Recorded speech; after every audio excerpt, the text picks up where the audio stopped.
Good morning, students. We are going to start our fourth chapter, Heredity and Evolution, part second. Okay. In this second segment, we will start from our Darwinism.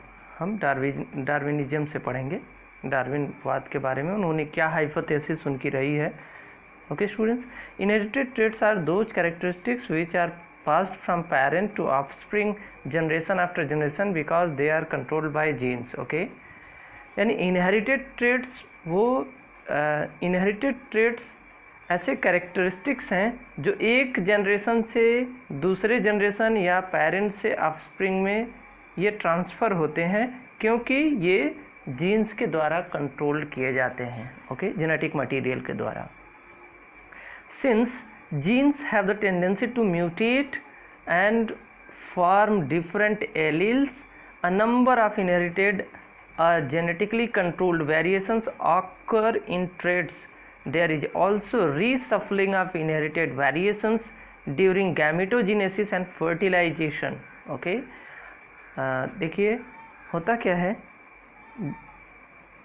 जब gametogenesis होता है तो उस समय कई variation create होते हैं. Okay, Darwin 1859 based his theory of evolution of inherited traits and their variations. Okay, theory of evolution जो डार्विन का है वो इसी इनहेरिटेड ट्रेट्स और इवोल्यूशन पर आधारित है. Okay students, first of all we will study few lines about Darwin. Charles Darwin, 1809 to 1882, a naturalist. Okay, he was a naturalist.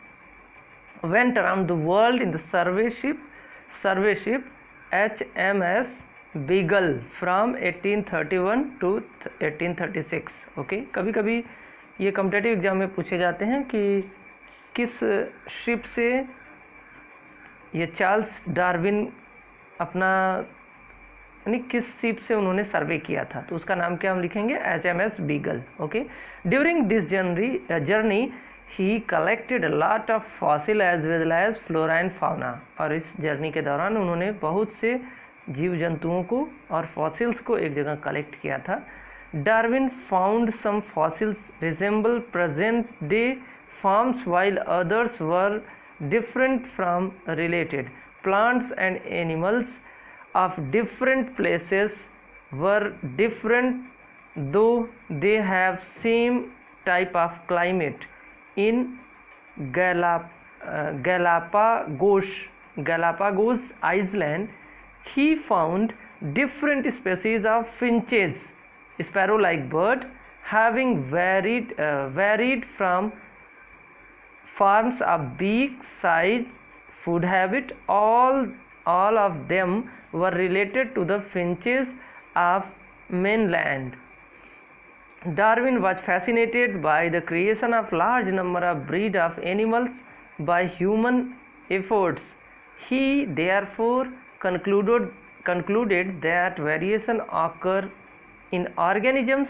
Out of these variations, the ones suited to the organisms were selected by nature.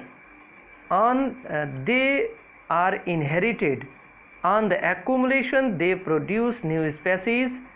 This conclusion was published in 59 in his book on the origin of species by means of natural selection. Okay students, देखिए इन्होंने सब कुछ, जब उन्होंने island पर जब वो सर्वे करने गए तो उन्होंने ऐसे कई डिफरेंट ऑर्गेनिजम्स को पाए कि जो कम्प्लीटली एक दूसरे से डिफरेंट भी दिखते थे. कुछ ऐसे थे कि एक ही स्पेसीज़ का एक ऑर्गेनिज्म था जिसमें अलग अलग फूड हैबिट और उनका लुक सब कुछ काफ़ी डिफरेंट उनको दिखा.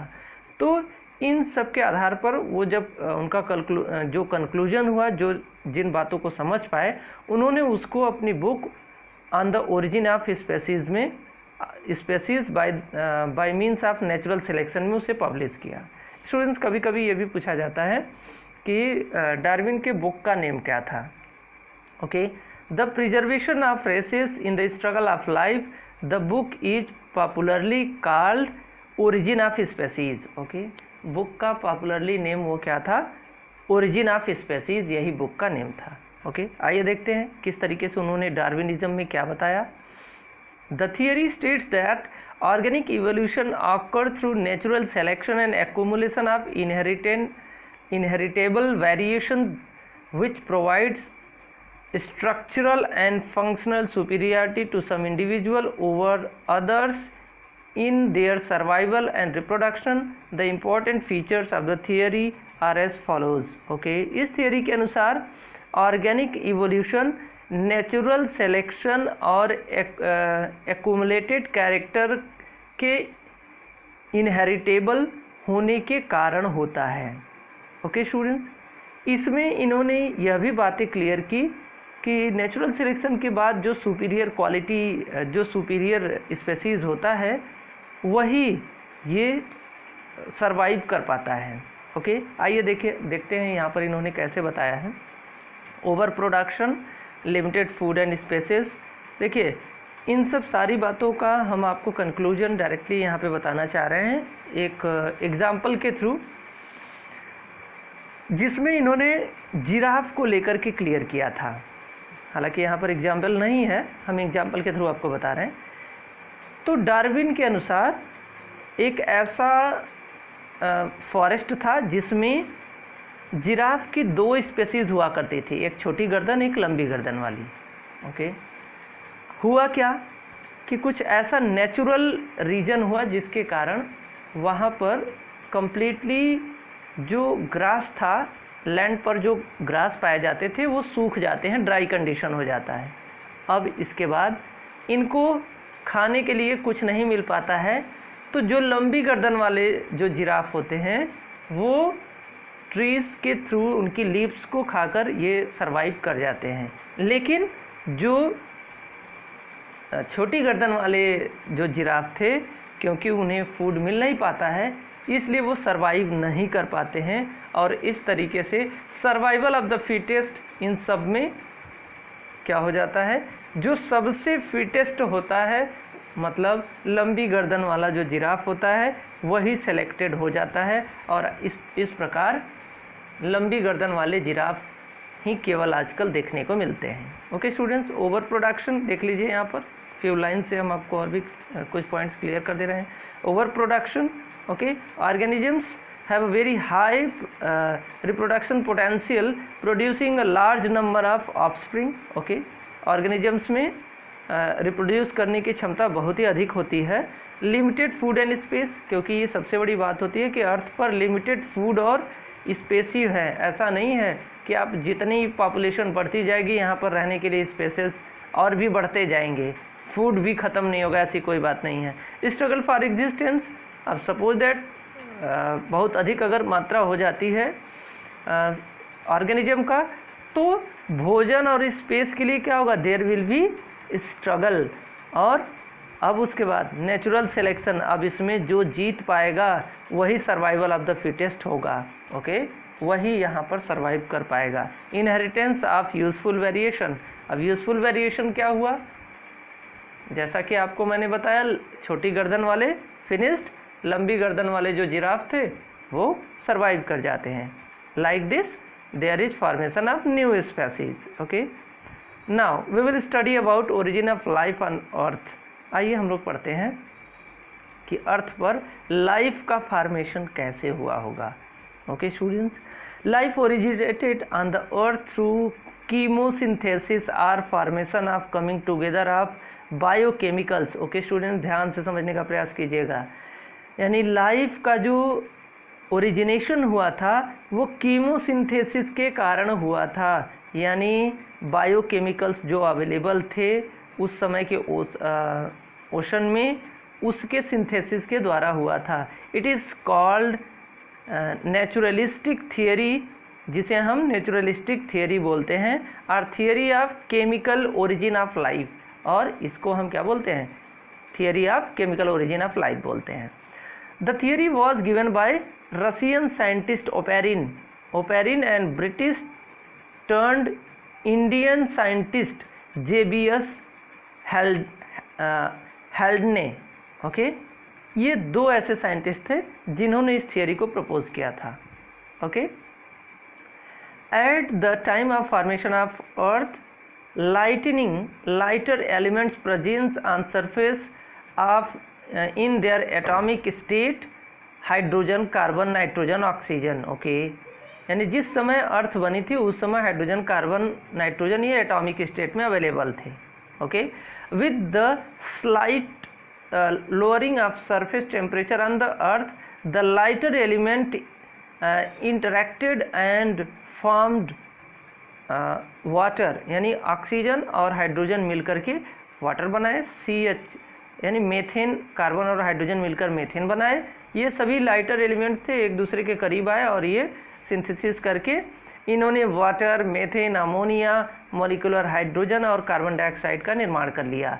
दे formed a reducing hot atmosphere on the अर्थ, और इसके कारण अर्थ पर एक हॉट इन्वायरमेंट क्रिएट हो जाता है। It was exposed to ultraviolet radiation, cosmic rays, और उस समय ये जो भी रिएक्शन हो रहा था ये ultraviolet radiation, cosmic rays, lightning, hot lava from volcanoes, इसकी उपस्थिति में ऐसा हो रहा था। Methane, ammonia, hydrogen and other molecules interacted and formed sugars, that was amino acid. अब ये क्या करते हैं, मेथेन, अमोनिया, हाइड्रोजन और अदर मॉलिक्यूल ये इंटरेक्शन करके sugar, amino acid, alcohol, fatty acid, nucleotides and other biochemicals को वो क्रिएट कर लेते हैं।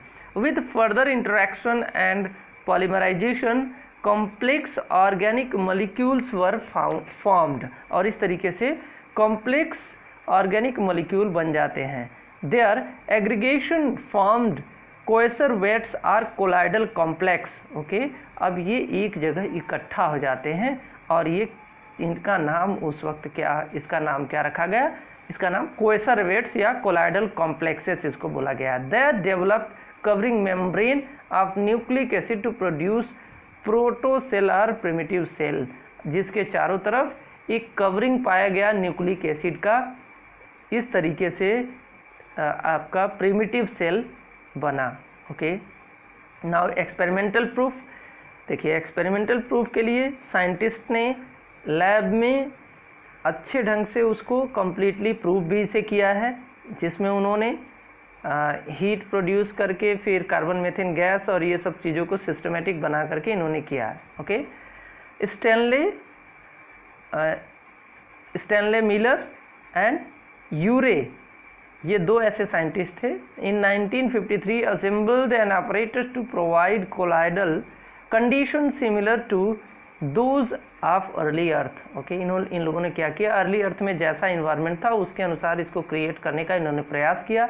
दे took a mixture of ammonia, methane and hydrogen, ammonia, methane, hydrogen के 2:1 रेशियो में उन्होंने ले लिया। Water exposed it to electrical spark, heating and cooling, resemble lighting, the provide temperature just below 100 degree centigrade, okay. 100 degree centigrade के नीचे उन्होंने इस तरीके का तापमान दिया। इसके साथ साथ हीटिंग, कूलिंग और इलेक्ट्रिकल स्पार्क इसको भी अवेलेबल कराया, okay. Now after 1 week 15% of carbon from methane had been converted into organic compound of sugar, organic acid, purine and pyrimidine, okay. इस तरीके से इन्होंने 1 week के बाद क्या देखा कि ये सभी जो methane, carbon from methane has been converted, यानी मेथेन में जो कार्बन था वह organic compound sugar, organic acid, purine और पिरिमिडीन के रूप में बदल जाता है, okay students. Like this, it was proved that life was originated with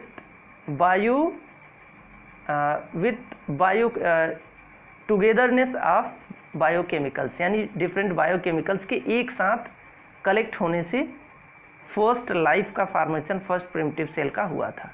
Now we will study about speciation. Okay students, देखिए speciation means formation of new species. It is the formation of new species from an existing one due to reproductive isolation of selection of population. Okay देखिए speciation का real अगर meaning आपको समझना है तो आप सीधे इस बात को समझने का प्रयास कीजिए कि यह ऐसी प्रोसेस है जिसमें न्यू स्पेसीज यानी प्री एग्जिस्टिंग सेल से न्यू सेल का formation, new organism, pre existing organism से न्यू ऑर्गेनिज्म का निर्माण होना, यह एक सिस्टमेटिक प्रक्रिया है ओके जिसके द्वारा ये होता है ओके। अब आइए यहाँ पर देखते हैं एक्चुअली स्पेसिएशन के लिए कुछ पॉइंट्स ही इम्पॉर्टेंट है जिसे जानना बहुत ही इम्पॉर्टेंट है, बहुत ही ज़रूरी है। First thing that is physical barrier okay, a barrier develop between two population of species, each separated population develops its own variation in structure, physiology, behavior so that their members are unable to interbreed, they form new species।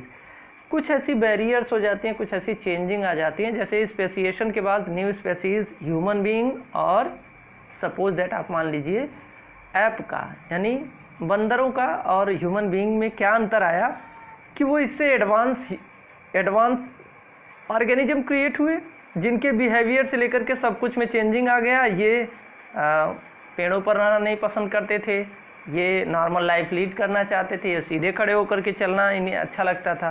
तो इनके behaviour, physiology सब कुछ में एक अंतर होने के कारण क्या हुआ कि इनमें इंटरब्रीडिंग समाप्त हो गई, यानी न्यू स्पेसीज जो थी ये अपने ही साथ ये अपने में ब्रीडिंग करके अपना पॉपुलेशन बढ़ाते रहा। मतलब एक फिजिकल बैरियर हुआ, यानी वो कौन कौन सी फिजिकल बैरियर थे, that was physiology, behavior, both the things, and second one which is most important thing that is your mutation। Students इस बात को एकदम अच्छे से समझने का प्रयास कीजिएगा। What is mutation? Sudden change in gene which become heritable, मतलब जीन्स में अचानक कोई परिवर्तन जिसके कारण जो हेरिडिटी के साथ जुड़ जाता है उसे हम म्यूटेशन बोलते हैं ओके। और म्यूटेशन के कारण एक नई जाति का, एक न्यू स्पेसीज का फॉर्मेशन हो जाता है ओके।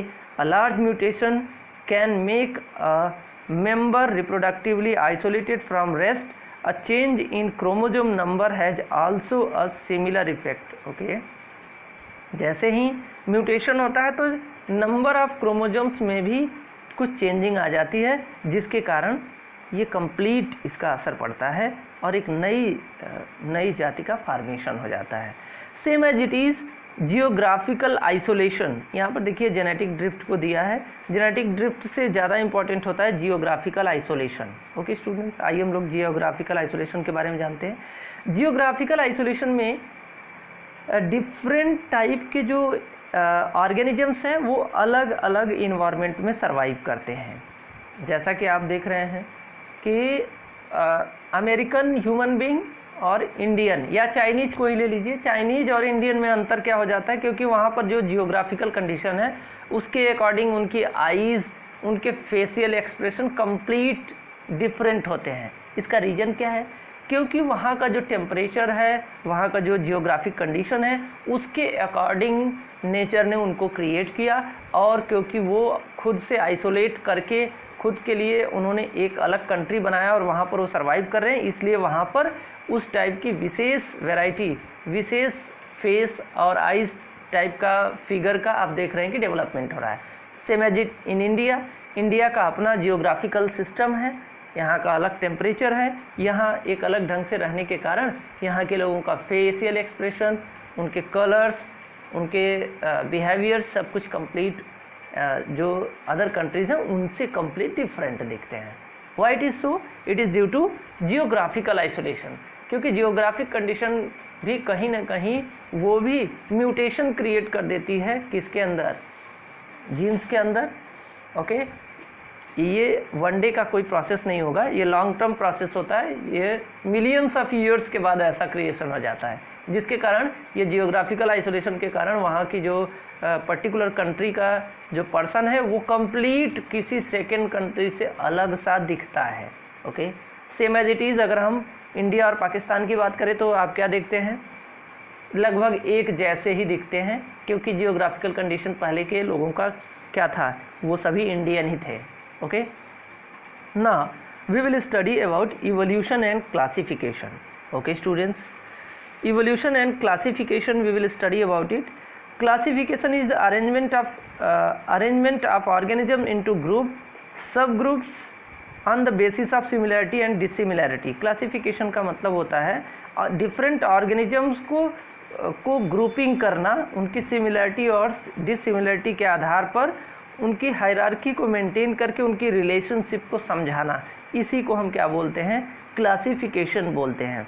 और इवोल्यूशन का मतलब, evolution means formation of new species by pre existing organism. Okay, pre existing organism के द्वारा न्यू ऑर्गेनिज्म का इवॉल्व होना, उत्पत्ति होना, उत्पन्न होना। ओके, क्लासिफिकेशन में मेन क्या क्या चीज़ों का ध्यान दिया जाता है, आपने पिछले प्रीवियस ईयर में 9th में आपने पढ़ा ही है, जिसमें cellular nature, okay, then prokaryotic है कि यूकैरियोटिक सेल है या प्रोटिस्टा, जिनके बारे में आप लोगों ने ऑलरेडी पढ़ा ही है, multi cellular, unicellular. Then photosynthetic, photosynthesis करता है या नहीं, मतलब वो अपना खुद से फूड बना सकता है या नहीं।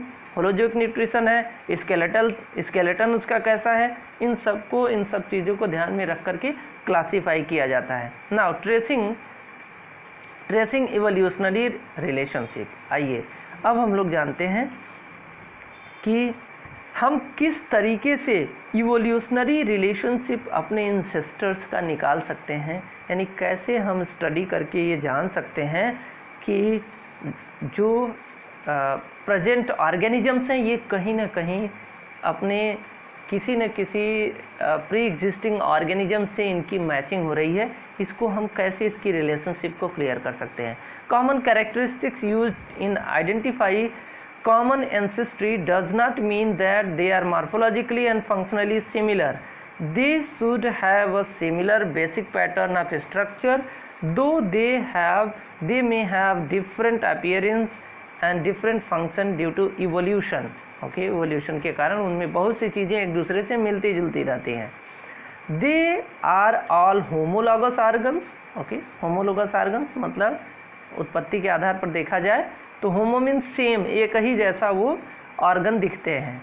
Okay, apparently similar and functionally similar structure from basically different structure, they are called as analogous organ. देखिए अब यहाँ पे हम होमोलॉगस और एनालॉगस ऑर्गन की स्टडी के आधार पर हम लोग ये जस्टिफाई कर पाएंगे कि ये कहीं ना कहीं ये डिफरेंट जो ऑर्गेनिजम्स हैं ये एक ही एंसेस्टर से इनका क्रिएशन हुआ है। Okay, what is homologous organ? Owen 1843 में उन्होंने होमोलॉगस ऑर्गन के बारे में ये डेफिनेशन दिया था और इसके बारे में उन्होंने क्रिएट करके सारी चीज़ों को क्लियर आउट किया था। They are those organ which have similar basic pattern, similar internal structure and similar origin। मतलब अगर देखा जाए तो ऐसे ऑर्गन जो स्ट्रक्चर उनका सेम होता है but may become different externally, लेकिन वो बाहर से अलग दिखते हैं और उनका काम भी क्या होता है, that is also different. Okay, मतलब ऐसे ऑर्गन जो दिखने में इंटरनली उनका जो स्ट्रक्चर होता है वो सेम होता है लेकिन उनका फंक्शन, काम अलग अलग होता है, ऐसे ऑर्गन को हम होमोलॉगस ऑर्गन बोलते हैं। जैसे सिंपली देख लीजिए, हैंड ऑफ ह्यूमन का हैंड जिसका इंटरनल स्ट्रक्चर अगर देखा जाए, ह्यूमन, बर्ड, लिजर्ड, फ्रॉग, सब में अगर देखा जाए तो सब में ह्यूमरस सब में आपको दिखाई दे रहा है, रेडियस, ओके, कार्पल्स, डिजिट्स, ये सब में आपको दिखाई दे रहा है, लेकिन सबका काम क्या है, अलग अलग है। ह्यूमन का हैंड, ओके, किसी भी ऑब्जेक्ट को उठाने के लिए, बट बर्ड्स का जो फोर लिम्ब है वो फीदर यानी पंख जैसा हो जाता है और उन्हें वो उड़ने के काम आता है। ओके, इन लिजार्ड में जो फ्रंट लेग होता है उसका काम क्या है, रेंगने के काम आना। और फ्रॉग में जो फ्रंट लेग होता है जब वो छलांग लगाता है तो वो उसको एक तरीके से जर्क फ्री बनाता है, यानी उसको झटके सहन करने में मदद करता है, यानी balancing we can say that. Okay, that are known as homologous organ. Now analogous organ, आइए अब इसको भी ध्यान से देखते हैं. दीज आर द ऑर्गन्स, यानी इस तरीके से आपने होमोलोगस ऑर्गन से क्या समझा, यानी कि ये सभी ऑर्गन्स यानी डिफरेंट जो भी ऑर्गेनिजम्स हैं, चाहे वो ह्यूमन हो या बर्ड हो या लिजर्ड हो, जो भी आप ऑर्गेनिजम्स को देख रहे हैं, कहीं ना कहीं ये सभी एक ही एंसेस्टर से इनका क्रिएशन हुआ है, मतलब ये कहीं से अचानक टपक नहीं गए हैं. Okay, now about analogous organs. they are organ which have different origin. Okay, इनकी ओरिजिन डिफरेंट होती है, मतलब इंटरनली इनका स्ट्रक्चर सेम नहीं होता है, लेकिन काम इनका क्या होता है, एक ही होता है. ओके, बात समझ में आया आपको, यानी इनका इंटरनल स्ट्रक्चर सेम नहीं होता है, लेकिन फंक्शन यानी काम इनका सेम होता है. जैसा कि आप देख सकते हैं बैट, ईगल और ड्रैगन फ्लाई. बैट का देख रहे हैं, ओके, फैलेंजिस, कार्पल्स, ये सभी के आप देखिए इसमें इन सभी में आपको क्या दिख रहा है, इन सभी में आपको यानी उत्पत्ति के आधार पर ये सभी एक जैसे दिख रहे हैं, लेकिन वर्क इनका क्या है, सेम है. यानी उत्पत्ति इनका डिफरेंट है. Sorry students, there are the organs which have different origin, यानी इनकी उत्पत्ति अलग है, यानी इंटरनल स्ट्रक्चर इनका अलग है, बट परफॉर्म सिमिलर फंक्शन. यानी इंटरनल स्ट्रक्चर तो सेम है, डिफरेंट है, सॉरी, इंटरनल स्ट्रक्चर इनका क्या है, सेम है. Internal structure that is different. Okay, और इसका फंक्शन कैसा है, सिमिलर है. मतलब ये इंटरनली स्ट्रक्चर इसका आप अलग देखेंगे, लेकिन काम सबका क्या है, उड़ने में मदद करना. वेरी सिंपल, फीदर्स का काम इन सभी ऑर्गेनिजम्स में क्या होता है, उड़ने में मदद करना. लेकिन जब इंटरनल स्ट्रक्चर का जब हम अध्ययन करेंगे तो ये कम्प्लीटली एक दूसरे से डिफरेंट होंगे. जैसा कि आप देख रहे हैं ड्रैगन फ्लाई का, इसमें बहुत सी चीज़ें, इसके पार्ट्स क्लियर आउट हो रहे हैं, बिल्कुल नहीं. लेकिन ईगल में इसके कई ऐसे पार्ट्स दिखाई दे रहे हैं, बैट में भी. तो ये सभी इंटरनल स्ट्रक्चर डिफरेंट लेकिन फंक्शन सेम है. आइए यहाँ पर डिफरेंस, थोड़ा सा डिफरेंसेस देख लेते हैं और क्लियर आउट हो जाएगा आपको. Homologous organ, external appearance, it is usually different. Okay, यानी ये बाहर से ये कंप्लीट डिफरेंट दिखते हैं, मतलब जैसे बर्ड्स का फेदर और ह्यूमन का हैंड, कंप्लीटली अपीयरेंस इनका डिफरेंट है. It is usually generally similar feathers of different organisms. Different organisms के जो फीदर हैं वो कैसे दिखते हैं, एक ही जैसे दिखते हैं, जनरली सिमिलर होते हैं. Function, they are generally perform different function. Okay, आदमी का हाथ किसी भी थिंग्स को उठाने में मदद करता है और बर्ड्स का उड़ने में काम आता है, but they are similar function. Analogous organs में डिफरेंट ऑर्गेनिजम्स के जो फीदर्स हैं वो उड़ने में ही काम आएंगे. Basic plan and origin, they are similar, इसमें वो सिमिलर होते हैं, लेकिन एनालॉगस में they are different. Evolution, homologous organ so adaptive radiation और divergent evolution. Analogous organ so convergent evolution. For example fore limb of frog and different things. Okay, आप इसको easily समझ सकते हैं. Now about vestigial organs. Very good students, इसको अच्छे से समझने का प्रयास कीजिएगा. वेस्टिजियल ऑर्गन्स क्या होते हैं? They are reduced and non functional organs present in some organisms with correspondence to fully developed and functional organ is related organisms. Okay, ऐसे ऑर्गन जो हमारी बॉडी में या तो रिड्यूस्ड हो गए हैं, छोटे हो गए हैं, या तो फुली वैसे ही पड़े हुए हैं और वो नॉन फंक्शनल होते हैं, जिनका हमारी बॉडी में कोई काम नहीं होता है, उसे हम वेस्टिजियल ऑर्गन बोलते हैं. Approx 180 vestigial organs are found in human body. Human body में 180 वेस्टिजियल ऑर्गन पाए जाते हैं. ओके, आइए जिनमें हम कुछ के बारे में हम अध्ययन कर लेते हैं। निक्टेटिंग मेम्ब्रेन, आप देखेंगे अपनी आईज के जस्ट कॉर्नर में निक्टेटिंग मेम्ब्रेन पाया जाता है। जितने भी आपके जो भी वाटर एनिमल हैं उनके अंदर ये जब ये पानी के अंदर तैरते हैं तो आईज को ये ढक लेता है ताकि उनकी आँख के अंदर किसी भी प्रकार का कोई भी डर्टी थिंग्स अंदर ना जाए, वो इस तरीके से हेल्प आउट करते हैं। लेकिन ये हमारे अंदर क्योंकि इसका यूज़ नहीं था, इसलिए इसका केवल इसका एक थोड़ा सा पार्ट केवल बचा हुआ है। Now about very simple, as you know about vermiform appendix. Vermiform appendix का काम क्या होता है? वर्मीफॉर्म अपेंडिक्स का काम होता है सेलुलोज का पाचन करना, okay, digestion of cellulose. Suppose इसका मतलब ये हुआ कि हम कहीं ना कहीं हम किसी न किसी एनिमल से ही हमारा क्या हुआ है, डेवलपमेंट हुआ है, ओके। एक तो प्रमाण आपको किसका मिलता है, एक्वाटिक एनिमल्स का, और दूसरा आप किसका देख रहे हैं, वर्मीफॉर्म अपेंडिक्स, मतलब सेलुलोज खाने वाला यानी लीव्स को खाने वाला कोई ऑर्गेनिजम्स रहा है, ओके। इट मीन्स एनिमल से। अब आप देखिए इसका काम क्या होता है, सेलुलोज को डाइजेस्ट करना। बट ह्यूमन बींग जब जैसे ही एडवांस हो गया तो ये सेलुलोज का मतलब घास फूस को खाना बंद कर दिया, इसलिए वो वैसे ही बॉडी में पड़ा हुआ है। आज ये प्रॉब्लम जब क्रिएट करता है तो हम इसको ऑपरेट करके निकलवा देते हैं, क्योंकि उससे हमें कोई दिक्कत, कोई भी प्रॉब्लम क्रिएट नहीं होती है। Now different things are much more things are there, but main two are very important, okay students. Now about और भी हैं जिसको आप स्टडी कर लीजिएगा। Now about fossils, आइए देखते हैं फॉसिल्स क्या होते हैं और इनसे हमें क्या प्रूफ मिलता है, okay.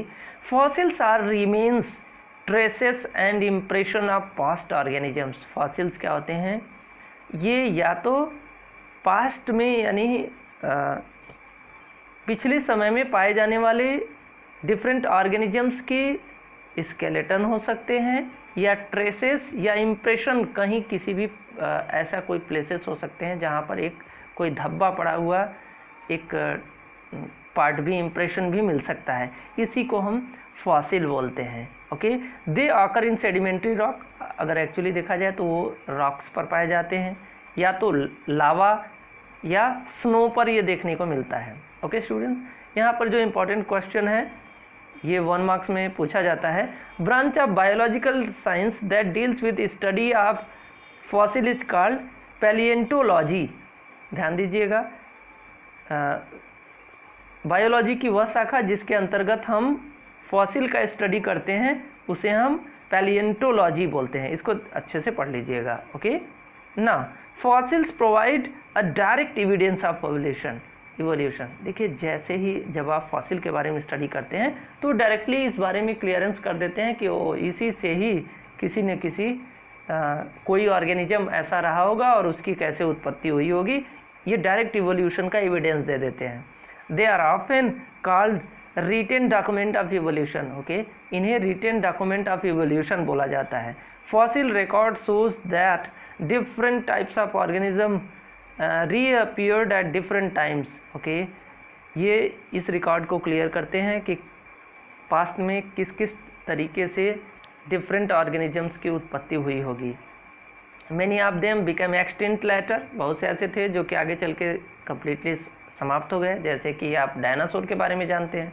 But some continue to live in same और मॉडिफाइड फॉर्म, कुछ ऐसे थे जो मॉडिफाइड होकर के अभी तक वो पाए जाते हैं, ओके। ट्राइलोबाइट्स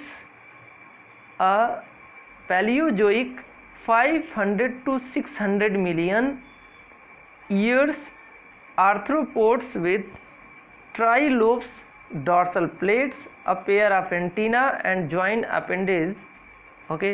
ये ऐसा है जो आज के डिफरेंट ऑर्गेनिज्म से फॉसिल, या ये जो यहाँ पर जो आप इनवर्टिब्रेट्स देख रहे हैं, इस तरीके से इनके थ्रू आज जो इनवर्टिब्रेट्स हैं उनकी उत्पत्ति को माना जाता है, okay.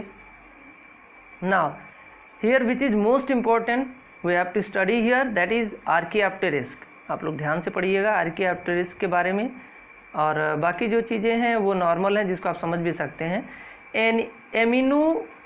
Ammonitids are spirally coiled celled mollusks which appeared about free finger 200 million year, underwent mass of scale extinction and along with dinosaurs यानी ये जो भी हैं इनसे संबंधित है। नाउ अबाउट जो सबसे इम्पॉर्टेंट है, that is your fossil history of some animals like horse has been discovered. Horse के बारे में भी डिस्कवरी हुई थी, जिसमें कि कुछ ऐसे रिकॉर्ड्स मिले हैं कि उनका डेवलपमेंट कैसे हुआ है। पहले उनके फीट, उनके जो लेग्स थे वो कैसे दिखाई देते थे। How birds arrows from reptiles, देखिए रेप्टाइल से बर्ड का फॉर्मेशन कैसे हुआ है। आर्कियोप्टेरिस, ध्यान दीजिएगा, देखिए आर्कियोप्टेरिस के बारे में पूछा जाता है कि ये आर्कियोप्टेरिस किसके बारे में बताता है, यानी रेप्टाइल से बर्ड्स का फॉर्मेशन कैसे हुआ है उसको ये क्लियर करता है। Archaeopteryx feathers has evolved from protecting some reptiles from cold. इसमें जो फीदर्स थे उनका काम क्या था, कोल्ड से खुद को ढक करके बचाने में मदद करता था। Archaeopteryx lived about 180 million year ago, लगभग 180 साल पहले ये पाए जाते थे। It had a size of crow, a long feather tail, moderate size feather wings with 3 free claws fingers. इनके जो क्लास थे, यानी आज के बर्ड से ये कंप्लीट मिलते जुलते दिखाई देते थे। And streamline body covered with feather, streamline body ये इनका था और ये फीदर्स इस पर पाए जाते थे। Bones are solid non pneumatic like those of reptiles, reptiles के में जैसी बोन्स पाई जाती हैं वैसी इनकी बोन्स पाई जाती थी। मतलब ये हुआ कि रेप्टाइल से ही बर्ड्स का उत्पत्ति हुआ होगा। Fossils of prokaryotic have been found in older rock than those of eukaryotic. Invertebrates were formed before vertebrate. अब इस तरीके से क्रमशः बताया जा रहा है कि prokaryotic has been found older rock than those of eukaryotic. Eukaryotic की तुलना में ये बात क्लियर होता है कि सबसे पहले प्रोकैरियोटिक ही आया होगा। Invertebrate were formed before vertebrate, vertebrate के बाद ही invertebrate were found before vertebrate, यानी वर्टिब्रेट के पहले इनवर्टिब्रेट पाए गए होंगे। Invertebrate fishes appear earlier than amphibians, amphibian के पहले वर्टिब्रेट फिशेस आई होंगी। Amphibian early than reptiles. Amphibian आए होंगे रेप्टाइल के पहले। Reptiles earlier than birds. Birds and mammals, birds और मैमल्स के पहले कौन आए होंगे, रेप्टाइल्स यानी रेंगने वाले जानवर आए होंगे। This is how evolution has awkward. इस तरीके से ये सब स्टडी करने, फॉसिल की स्टडी करने के बाद ये बात समझ में आती है कि कैसे क्रमशः न्यू स्पेसीज का एडवांसमेंट हुआ होगा, प्री एग्जिस्टिंग ऑर्गेनिजम्स से न्यू ऑर्गेनिजम्स बने होंगे। Now about fossilisation. Fossilization is very important to study about it. Fossilization, formation of fossil is called as fossilization, यानी फॉसिल के बनने की प्रक्रिया को ही हम फॉसिलाइजेशन बोलते हैं। Fossilization occur in bogs, lava at the bottom of deep water. वो पानी के बहुत अंदर पाए जाते हैं। Where there is little oxygen, जहाँ ऑक्सीजन की बहुत ही कमी रहती है। Rate of decay is very slow और एब्सेंट, वहाँ पर जो भी ऑर्गेनिजम्स के स्केलेटन या जो भी पार्ट पाए जाते हैं वो डिकम्पोज नहीं होते हैं, क्योंकि वहाँ पर ऑक्सीजन की कमी होती है। रेट ऑफ डीके इसलिए बहुत ही स्लो होता है। Most of the fossil are found in sedimentary rocks, बहुत से ऐसे जो सेडिमेंट्री रॉक्स में मिले। Which develop at the bottom of deep lake and sea, या तो वो लेक के एकदम बॉटम के नीचे पाए गए या तो सी में पाए गए। Dead bodies of terrestrial plant and animals are brought here by the streams, rivers, rain wash, ये सभी क्या हुए हैं, कहीं न कहीं ये रेन के थ्रू या रिवर के थ्रू ये फ्लोट करके आकर यहाँ पर ये वॉश आउट होके पड़े थे और उनके ऊपर क्या हुआ, सेडिमेंटेशन हो गया। Along with dead and the rate of decay is slow due to the absence of oxygen, क्योंकि ऑक्सीजन का एब्सेंस है इसलिए उनका डिकम्पोजिशन नहीं हो पाया। Sand and silt settle over the dead bodies के ऊपर क्या हो गए, ये सिल्ट सेटल हो गए। Under the acidic condition some silica may penetrate the cells of the dead organisms. अब एसिडिक कंडीशन के कारण वहाँ पर सिलिका ने क्या किया कि डेड ऑर्गेनिजम्स को पेनिट्रेट कर दिया एंड फॉर्म परफेक्ट फॉसिल, और इस तरीके से एक परफेक्ट फॉसिल बना लिया। In other cases slow decay continue, और अदर केसेस में बहुत ही धीमी प्रक्रिया के द्वारा डिकम्पोजिशन होते रहा। It leaves only hard parts, और बचा क्या, केवल जो कठोर जो पार्ट थे वो बच गए। Impression mould cast may be produced if they are not hard part. Okay, अगर कोई हार्ड पार्ट नहीं होते हैं तो केवल एक इम्प्रेशन, एक धब्बा सा बना रह जाता है। The sedimented mud and sand हेडर to form rock, okay, with the upheavals the inferior of earth, the rock containing fossil may come to the surface and expose the fossil। अब हुआ क्या, कुछ ऐसी कारण आई कि जो भी सेडिमेंटेशन रही होगी धीरे धीरे कुछ कारण से ये सब चीज़ें ऊपर की ओर उठी होंगी और वो रॉक्स ऊपर की ओर आए और धीरे धीरे वो वॉश आउट होते गए और एट लास्ट ये ऊपर ये सामने दिखाई दिया होगा। Okay, now determination of age of fossil. Okay, very important, it's also very important students. Fossils के एज को कैसे क्लियर आउट किया जाता है, इसमें बहुत अधिक जानने की ज़रूरत नहीं है। इसमें सबसे इम्पॉर्टेंट क्या है, mostly radio active carbon C14 के द्वारा कार्बन डेटिंग करके ये कैलकुलेट किया जाता है कि फॉसिल का एज क्या है। ओके, किसकी मदद से, कार्बन C14 की। But nowadays electron spin resonance is the latest technique to determine the age of fossil directly without breaking any part। अब देखिए इस वक्त क्या हो जा रहा है, वैसे क्या होता था, कार्बन डेटिंग के द्वारा रेडियो एक्टिव C14 के द्वारा क्या होता था कि उसके किसी पार्ट को तोड़ करके तब पता किया जाता था, लेकिन इलेक्ट्रॉन स्पिन रिजोनेंस सिस्टम से किसी पार्ट को तोड़ने की ज़रूरत ही नहीं पड़ती है और ये सबसे रिसेंट टेक्निक है जिससे किसी भी फॉसिल के एज को पता किया जा सकता है। Okay students, now evolution bye stages. आइए देख लेते हैं कि स्टेजेस के द्वारा कैसे हम डिफरेंट ऑर्गेनिजम्स को हम ये जान सकते हैं कि कैसे ये इवॉल्व हुए होंगे। There has never been an evolution of organisms from a single DNA change or mutation। Okay students, ये कभी ऐसी बात नहीं है कि एक ही बार में ये इवॉल्व हो गए होंगे। नो, ये जो वेरिएशंस हैं या म्यूटेशन हैं ये कभी एक स्टेज में नहीं होते हैं, ये मिलियंस ऑफ ईयर्स की प्रोसेस के बाद ये क्रिएट होते हैं। It is because organs are complex and genetically controlled by the number of genes, क्योंकि ये कई ऐसे जीन्स हैं जिससे ये जेनेटिकली कंट्रोल्ड होते हैं। Therefore evolution of new organs always occur in the stages और a number of mutation. Okay, however organs are useful only in fully formed condition. Okay, that is eye, wings, limbs such as organs can evolve by 2 method. Okay, 2 method के द्वारा ये तैयार हुए होंगे। Okay, ये कैसे हैं, पहला चीज़ usefulness of intermediate stages, pre adaptation और मॉडिफिकेशन। फर्स्ट थिंग देखिए, सबसे पहले आइज़ का जो फॉर्मेशन है, the most primitive eye developed in flat worm that is planaria.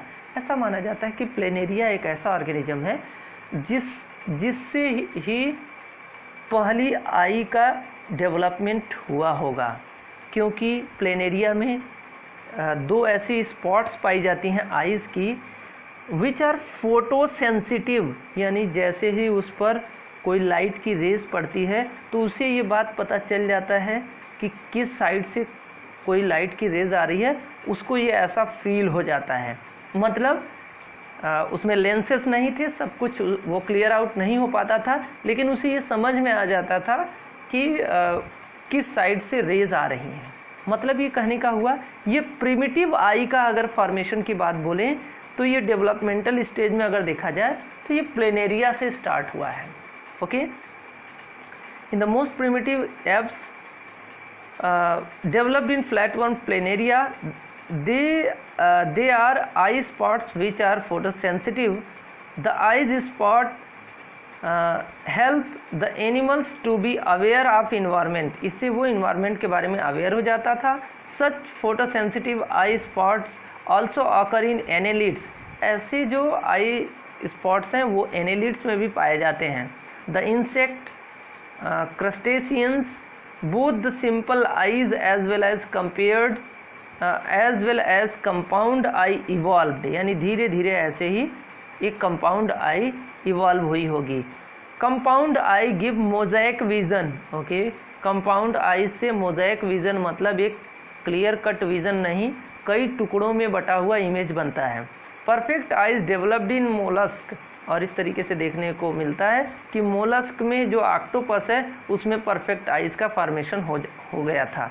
These eyes have all the component of vertebrate eye. जैसे कि vertebrates में जैसी आइज के कंपोनेंट्स थे जो डिफरेंट पार्ट्स पाए जाते थे वो सेम वैसा ही है. But the origin is quite different from skin. Okay, लेकिन जो इसका ओरिजिन था ये स्किन से था. Okay, in vertebrates an eye developed from two different germinal layer, that is ectoderm and mesoderm.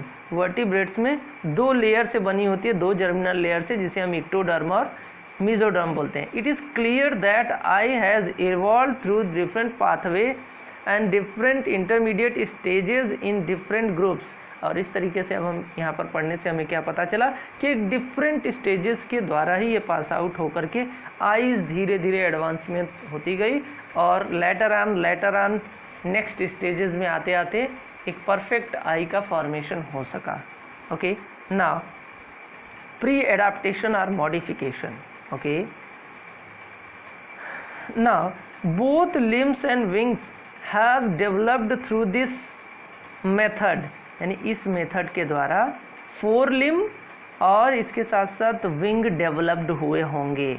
Limbs have evolve from swimming paddles formed from lobed fins and lung fishes.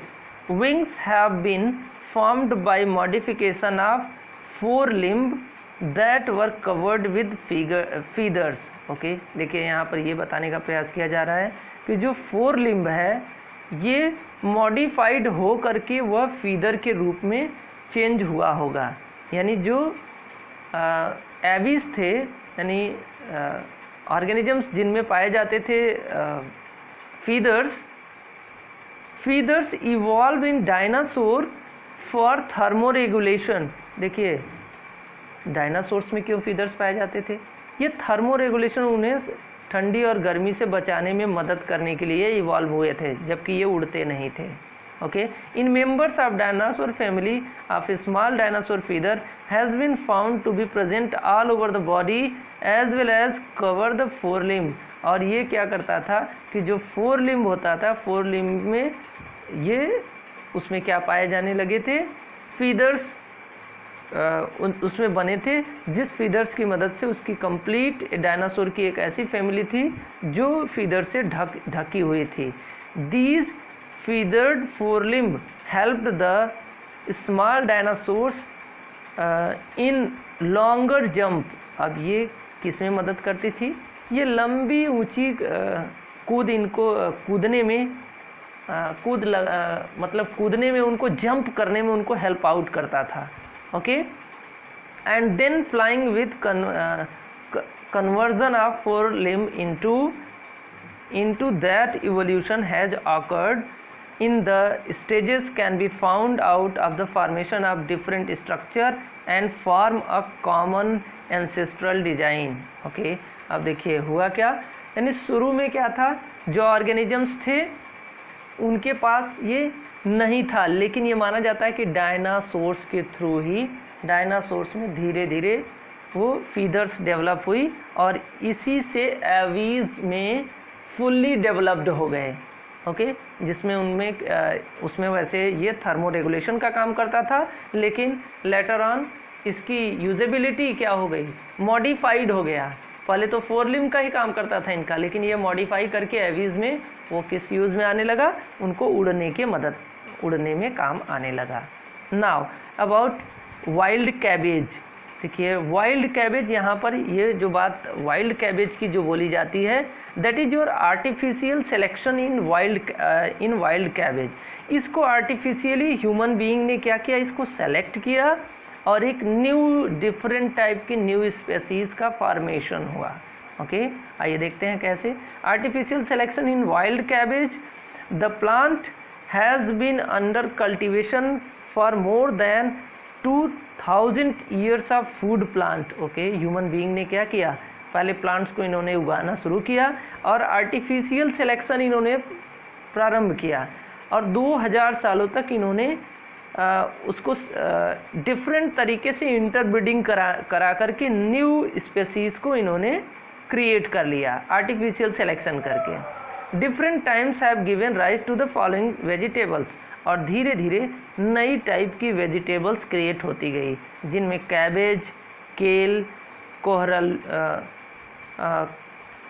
कोहरल rabi, Brussels, broccoli, cauliflower, यानी ये सभी जो हैं ये कहीं ना कहीं ये किससे इनका हुआ है formation, that is from wild cabbage से ही धीरे धीरे ये इन्होंने आर्टिफिशियल सिलेक्शन के द्वारा ह्यूमन बीइंग ने इसको रीजेनरेट किया है।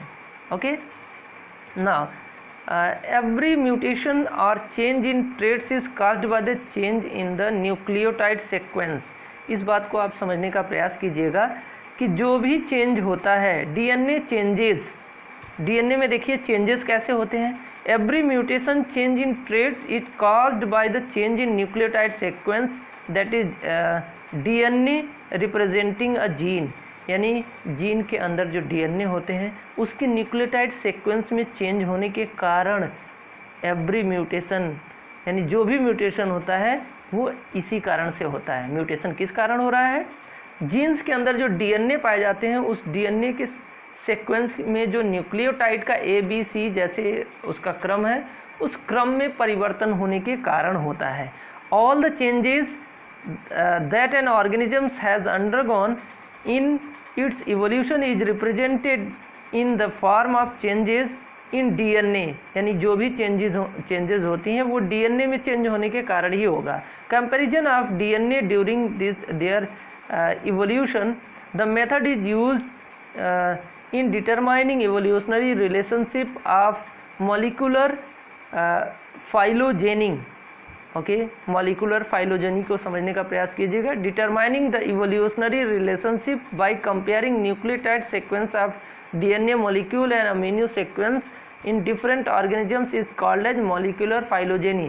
देखिए मॉलिकुलर फाइलोजेनी में ऐसा होता है कि डिफरेंट ऑर्गेनिजम्स के डीएनए स्ट्रैंड को लेकर के जब अध्ययन किया गया, जैसे कि एप और चिंपैंजी और ह्यूमन बीइंग, इनके डीएनए को लेकर के जब अध्ययन किया गया तो इनके जो न्यूक्लियोटाइड्स हैं वो काफ़ी सिमिलैरिटी पाई गई। ओके, ऐसे भी न्यूक्लियर फाइलोजेनी के द्वारा भी हम ये इस न्यूक्लियोटाइड सीक्वेंस को स्टडी करने के बाद ये बात क्लियर हो सकी कि यानी मॉलिकुलर लेवल पर भी ये कहीं ना कहीं ये किस ऑर्गेनिजम्स का एडवांस रूप है, उसका प्रिमिटिव स्टेज क्या है, लगभग मिलते जुलते होते हैं, या तो नंबर ऑफ क्रोमोजोम्स भी लगभग एक दूसरे से मिलते जुलते होते हैं, जिसके आधार पर हम ये बता सकते हैं कि ये इसका इंसेस्टर यही ऑर्गेनिज्म रहा होगा,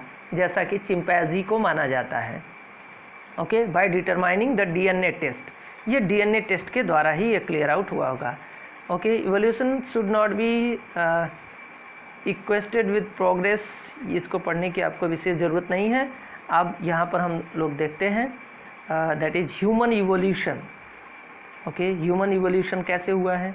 human evolution has been studied by all method known the science excavations, explorations, time dating and determining DNA sequences. Human evolution में कई मेथड को अप्लाई किया गया था. Okay. At one time black, brown, yellow and white races were thought to be descendants of different species. Now it is known that all human races belong to a single species of Homo sapiens, that the different races developed more due to the terrains and environmental conditions in which they are flourished. Very simple. इसमें यही समझाने का प्रयास किया जा रहा है कि पहले ये माना जाता था कि ब्लैक, ब्राउन, येलो, वाइट कई ऐसी रेसेस थे जिसके डिफरेंट स्पेसीज, ह्यूमन बीइंग के डिफरेंट स्पेसीज के द्वारा ये इनकी अलग अलग प्रजातियां उत्पन्न हुई थी. लेकिन लास्ट में ये बात एकदम 100% क्लियर आउट हो गई कि ये कहीं ना कहीं ये केवल एक ही स्पेसीज इनकी थी. वो क्या था? होमो सैपियंस था. होमो सैपियंस से ही इनकी करंट जो पॉपुलेशन है वो आज उत्पन्न हुई है. All human beings have their origin in Africa. Okay. इनकी उत्पत्ति कहाँ हुई थी? अफ्रीका में माना जाता है. A couple of 100,000 years ago many members of Homo sapiens, our parent species, left Africa while others stayed on and spread throughout the continents. हुआ क्या? आज के अरबों साल पहले कुछ तो अफ्रीका में ही रह गए और कुछ ऐसे थे जो different parts of the continents में वो धीरे धीरे ये फैलना प्रारंभ कर दिए. ये हो सकता है in the search of food, ये फूड की तलाश में ये उसके सर्च में ये निकले होंगे. The migration was not in any particular direction. ये कोई एक पर्टिकुलर डायरेक्शन नहीं था कि वो इसी दिशा में गए थे.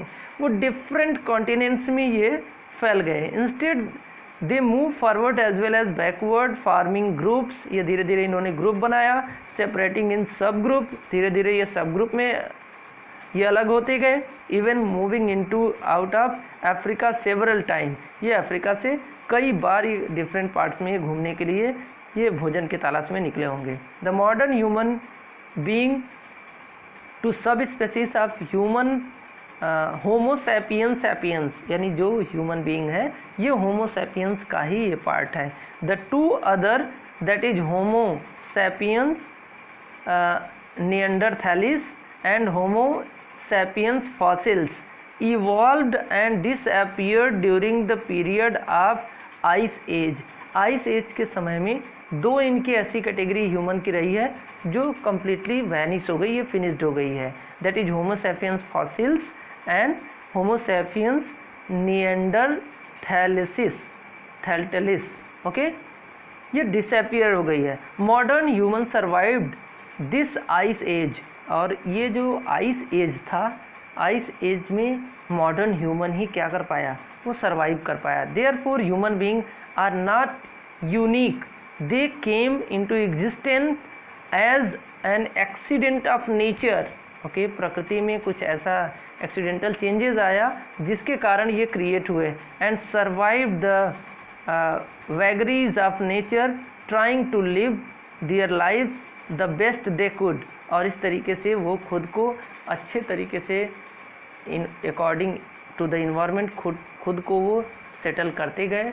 और आज ये एडवांस ऑर्गेनिजम्स में माने जाते हैं. लेकिन ऐसा नहीं कहा जा सकता है कि ये सबसे सुपीरियर हैं, क्योंकि ऐसे कई ऐसे एविडेंसेस हैं जिसके आधार पर हम इनको सुपीरियर नहीं कह सकते हैं. जैसे आप सिंपली देखिए, एक बैक्टीरिया है वो हाईएस्ट टेम्परेचर पर भी सर्वाइव करता है और लोएस्ट टेम्परेचर में भी सर्वाइव करता है. लेकिन क्या वहाँ ह्यूमन बीइंग सर्वाइव कर सकता है? नो. तो इस आधार पर ऐसा कभी नहीं कहा जा सकता है कि ह्यूमन बीइंग ही सबसे सुपीरियर ऑर्गेनिज्म है. ये है कि ये सबसे अधिक समझदार है, सबके ऊपर शासन करने की इसके पास समझदारी है, ये सभी बातों को समझ पाता है, इसलिए इसको सबसे अधिक प्राथमिकता दी जाती है. Okay students, that's all for the chapter. Thank you.